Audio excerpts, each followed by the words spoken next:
Exodus TV தொகுத்து வழங்கும்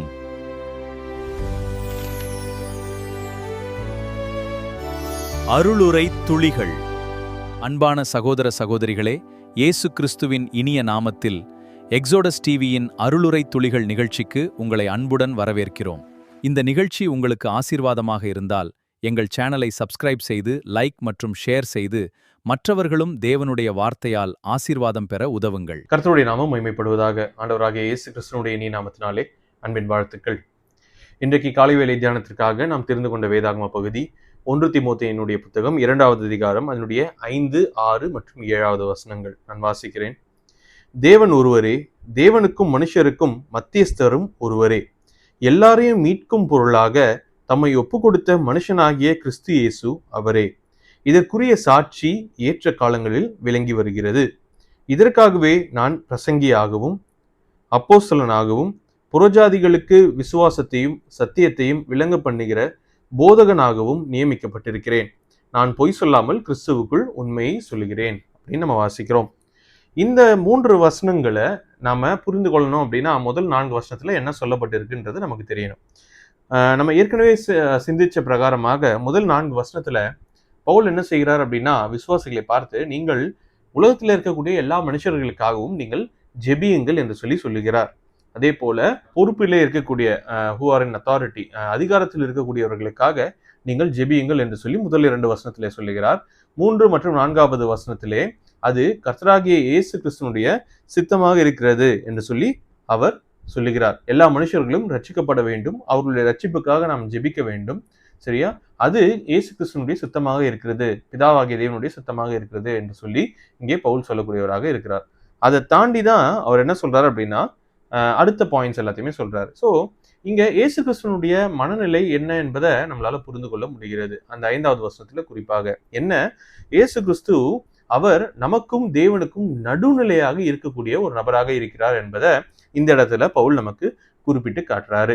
தேவன் ஒருவர் தான், சரிங்களா? தேவனுக்கும் மனுஷருக்கும் மத்தியஸ்தரும் ஒருவர் தான். அதனுடைய அர்த்தம் என்ன, தேவனிடத்திலே செல்லுவதற்கு இருக்கக்கூடிய ஒரே ஒரு வழி யாராக இருக்கிறார் என்று சொன்னால் கர்த்தராகிய இயேசு கிறிஸ்துவாக இருக்கிறார் என்று சொல்லி இங்கே பவுல் எம்பசைஸ் பண்றதை நம்மளால பார்க்க முடியும். அப்போ இயேசு கிறிஸ்துவனுடைய அல்லது தேவனுடைய சித்தம் எல்லா மனுஷர்களும் ரட்சிக்கப்பட வேண்டியது என்று சொன்னால் தேவன் தம்முடைய குமாரனாகிய இயேசு கிறிஸ்துவை நமக்காக கொடுத்திருக்கிறார். சரியா? இயேசு கிறிஸ்துவனுடைய பார்வையிலிருந்து அவர் தம்மை தாமே பலியாக ஒப்பு கொடுத்ததினாலே, இந்த மனிதர்களுடைய பாவத்திற்காக பிதாவுக்கு முன்பாக மத்தியஸ்தராக நிற்கிறபடியினாலே அவர் எல்லா மனிதர்களும் ரட்சிக்கப்படுவது அவருடைய சித்தமாக வைத்திருப்பது நியாயமான ஒரு விஷயம்தான் என்பதை நம்மளால இங்க புரிந்து கொள்ள முடிகிறது. அப்போ இங்க 5வது வசனத்துல பவுல் மிகவும் தெளிவாக தெளிவுபடுத்துகிறார். என்ன, இயேசு கிறிஸ்துவை தவிர வேறு ஒரு நபர் மூலமாகவோ அல்லது வேறு எந்த ஒரு வழிகள் மூலமாக வேண்டுமானாலும் நாம் கர்த்தரை சென்று அடையலாம், தேவனை சென்று அடையலாம் என்று சொல்லி ஒரு மனிதன் யோசிக்க கூடாது என்பதை இங்கே பவுல் நினைப்பூட்டக்கூடியவராக இருக்கிறார். அப்ப இந்த காலகட்டத்திலேயும் அநேக விதமான வழிகளை கையாளக்கூடியவர்களாக அவர்கள் இருக்கிறார்கள். கிரியைகளினாலே அவர்கள் கர்த்தரை பார்த்து விடலாம், கர்த்தரிடத்துல சேர்ந்து விடலாம் என்று சொல்லி யோசிக்கக்கூடியவர்களாக இருக்கிறாங்க. அதுக்கப்புறமா ஒரு சில ட்ரெடிஷ்னல் ரிச்சுவல்ஸ், ரொம்பவும் வம்சாவழியாக செய்து வந்த ஒரு சில வழிபாடுகள் மூலமாக அவர்கள் கர்த்தரை சென்று அடையலாம் என்று சொல்லி யோசிக்கக்கூடியவர்களாக. அப்போ மனுஷர்களுடைய முயற்சியோ அல்லது மற்றொரு மனிதர்கள் மூலமாகவோ எப்படியாக இருந்தாலும் நம் கர்த்தரை சென்று அடைய முடியாது.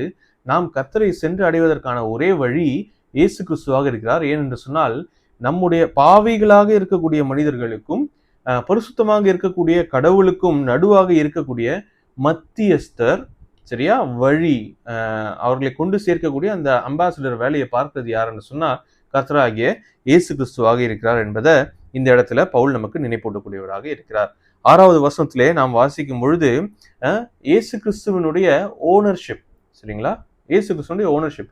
ஏன் ஒரு மனிதன் ரட்சிக்கப்பட வேண்டியது கர்த்தர் சித்தமாக வைத்திருக்கிறார் என்று சொன்னா அவரை தம்மைத்தாமே அவரே ஒப்பு கொடுப்பதற்காக தான், ஒப்பு கொடுத்ததினால்தான். அப்போ அங்க என்ன நாம் வாசிக்கிறோம், எல்லா மனுஷர்களையும் மீட்கிறதற்காக தம்மைத்தாமே ஒரு பலியாக அல்லது ஒரு ரான்சமாக, அதாவது விலைக்கிரயமாக தம்மைத்தாமே ஒப்பு கொடுத்த நபராக இந்த கர்த்தராகிய இயேசு கிறிஸ்து இருக்கிறார். அதனால என்னுடைய பாவங்கள் மன்னிக்கப்பட வேண்டும், என்னுடைய பாவங்கள் என்னுடைய வாழ்க்கையிலிருந்து செல்ல வேண்டும், என்னுடைய ஆத்மாவிலிருந்து அது கிளியர் ஆகணும் அப்படிங்கிறதுக்காக இயேசு கிறிஸ்து ஒரு விலையை கொடுத்து என்னை மீட்டெடுப்பார் என்று சொன்னால், he owns me, அவர் என்னை உடையவராக இருக்கிறார், எனக்கு சொந்தமானவராக அவர் இருக்கிறார்.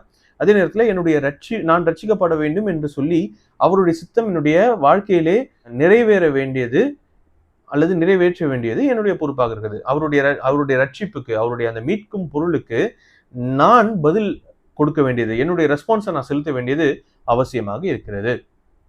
சரியா? நான் உதாரணத்திற்காக ஒரு காரியத்தை சொல்லுகிறேன். ஒரு மனிதன் இருக்கிறார், அவர் நம்மளுடைய கடினமான ஒரு சூழலிலே அவர் நமக்கு பணம் கொடுத்து உதவி இருக்கிறார் என்று சொல்லி நம்ம வைத்துக் கொள்ளலாமே. அவருக்கு நன்றியுடையவர்களாக இருக்க வேண்டியது நமக்கு அவசியமான ஒரு விஷயமாக இருக்கிறது இல்லையா? ஒரு மனிதர் நம்ம கடினமான சூழலில் இருக்கும்போது நம்முடைய உயிரை காப்பாற்றி இருக்கிறார்னு வைத்துக் கொள்ளுமே, அவருக்கு நாம் நன்றியுடையவர்களாக இருக்க வேண்டியது அவசியமாக இருக்கு. அப்போ இந்த மாதிரியான நபர்கள் நம்ம இடத்துல ஏதாவது ஒரு விஷயத்த சொன்னா அதை நம்ம உடனடியாக கேட்போம். ஏன் என்று சொன்னா, அவர் என்னுடைய கடினமான சூழல்ல பணம் கொடுத்து உதவி இருக்கிறார், இவர் என்னுடைய ரொம்ப இக்கட்டான சூழல்ல அவர் என்னுடைய உயிரை காப்பாற்றி இருக்கிறார். அப்போ அவர்கள் ஒரு விலையை கொடுத்தபடியினாலே நாம் என்ன செய்கிறோம், நம்முடைய ரெஸ்பான்ஸை நம்ம அவர்களுக்கு செலுத்துகிறோம் இல்லையா? அப்போ இயேசு கிறிஸ்து தம்மை தாமே முழுவதுமாக நமக்காக ஒப்பு கொடுத்து நம்முடைய பாவத்தை அவர் மன்னித்து இருக்கிறார் என்று சொன்னால், நம்முடைய தண்டனையை ஏற்றுக்கொண்டு நமக்கான வழியை அவர் உண்டு பண்ணி இருக்கிறார் கர்த்தரிடத்திலே போவதற்கு என்று சொன்னால், அவருக்கு நாம ரெஸ்பான்ஸ் பண்ண வேண்டியது, நாம் பதிலளிக்க வேண்டியது அவசியமாக இருக்கிறது. அப்ப நம்மளுடைய ரெஸ்பான்ஸ் எப்படிப்பட்டதாக இருக்க வேண்டும் என்று சொல்லிதான் இங்க சொல்லுகிறார். என்ன? நாம் ரட்சிக்கப்பட வேண்டியது அவருடைய சித்தமாக இருக்கிறது. நம்முடைய பொல்லாத வழியை விட்டு நாம் திரும்பி கர்த்தரிடத்திற்கு இயேசு கிறிஸ்து மூலமாக செல்ல வேண்டியது நமக்கு அவசியமான ஒரு காரியமாக இருக்கிறது என்று சொல்லி இங்கே அவர் சொல்லக்கூடியவராக இருக்கிறார்.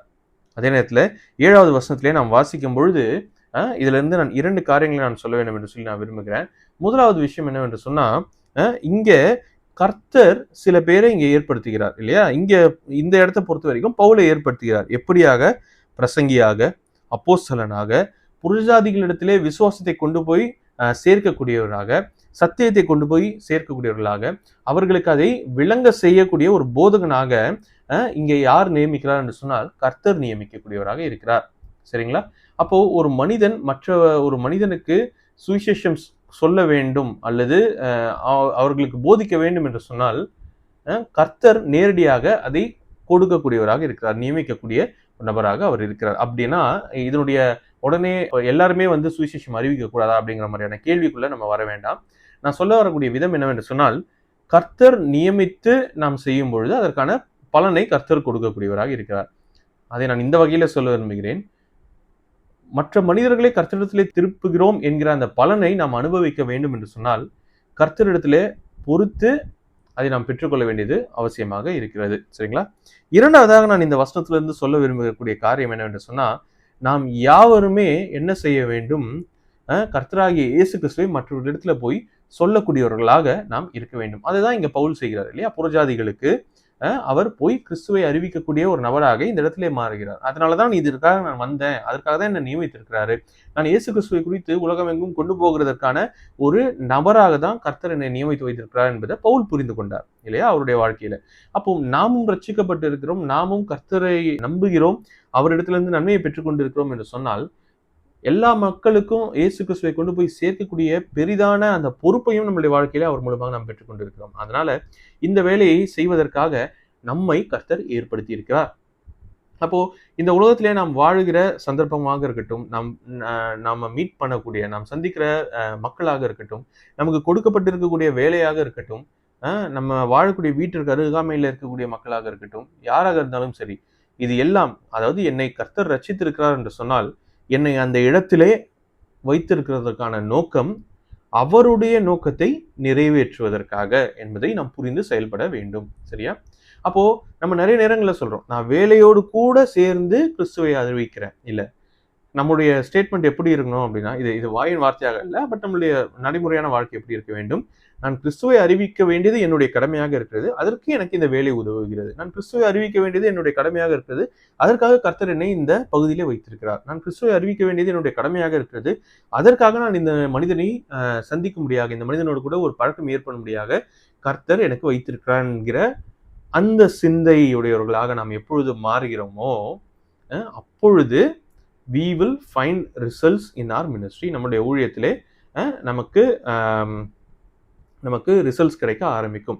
இன்னொரு வகையில சொல்ல வேண்டும் என்று சொன்னால், அதனுடைய பலனை நம்மளால கண்கூடாக பார்க்க முடியும். மற்றவர்களுடைய வாழ்க்கையிலே நம்மளால ஒரு இம்பாக்ட், ஒரு தாக்கத்தை நம்மால் ஏற்படுத்த முடியும் என்பதை நம்ம புரிந்து கொள்ளணும். சரியா?